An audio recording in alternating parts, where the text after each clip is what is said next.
இதை பற்றி பேசியே ஆகணுமா? ஏன்னா ஆப்வியஸ்லி நான் வந்து பெரிய விஜய் ஃபேன்லாம் கிடையாது.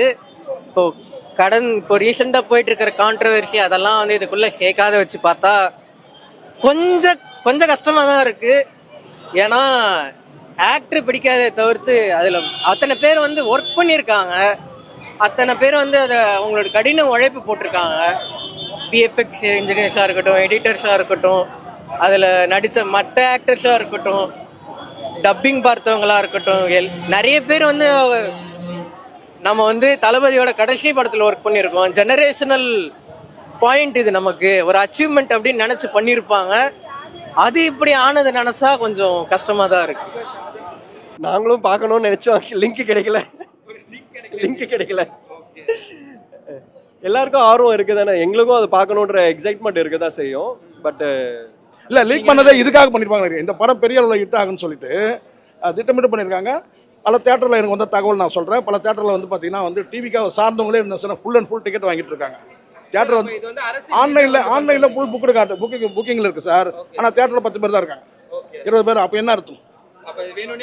இது தெரியல, லீக் ஆகிடுச்சு. அவங்க டிவிக்கு வந்து டேமேஜ் வந்து லீக் ஆகிடுச்சு. அதனால் ஜனநாயகம் லீக் பண்ணியிருக்காங்க. திட்டமிட்டு நான் போல்டாக போடுங்க, விஜய் தரப்புல தான் வந்து பார்த்தீங்கன்னா லீக் பண்ணியிருப்பாங்க. ஏன்னா விஜயோட பொலிட்டிக்கல் கேரியர் வந்து காலியாகுது படத்தில். கஷ்டப்பட்டு அவரே லாஸ்ட் படம் எடுத்திருக்காரு, அதை வேற லீக் பண்ணிட்டாங்க. நானும் பார்த்தேன், லீக் பண்ணிட்டாங்க. எல்லா மீம்ஸ்லாம் அதான் போயிட்டு இருந்தது. அவரே கஷ்டப்பட்டு எடுத்து வச்சிருந்தாரு லாஸ்ட் படம். இது லீக் ஆனது கொஞ்சம் கஷ்டமா தான் இருக்கு எனக்கு.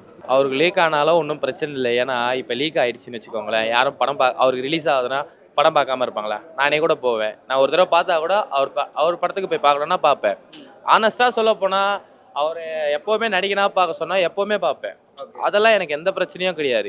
எனக்கு இப்போ கூட துப்பாக்கி படம் நான் பார்த்தா கூட, ஃப்ரெண்ட்ஸு படம், பழைய படங்கள்லாம் போட்டு நான் வந்து 3 நாள் வச்சு பார்த்துட்டு இருப்பேன், பாதியாக அப்படிலாம் பார்ப்பேன். எனக்கு அதுலலாம் எந்த ஒரு உடன்பாடும் இல்லை.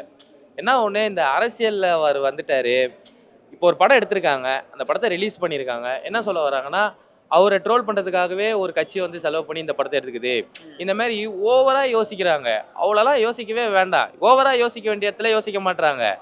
சம்மந்தமே இல்லாத விஷயத்தை போட்டு ரொம்ப யோசிக்கிறாங்க.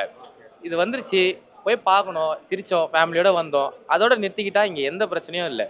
அதை விட்டுட்டு அவர் ஜனநாயகம் படத்தை ரிலீஸ் பண்ணலை, இந்த படத்தை ரிலீஸ் பண்ணியிருக்காங்க, அப்போது இதோட ஒரு கட்சியோட சதி தான் அப்படின்றாங்க.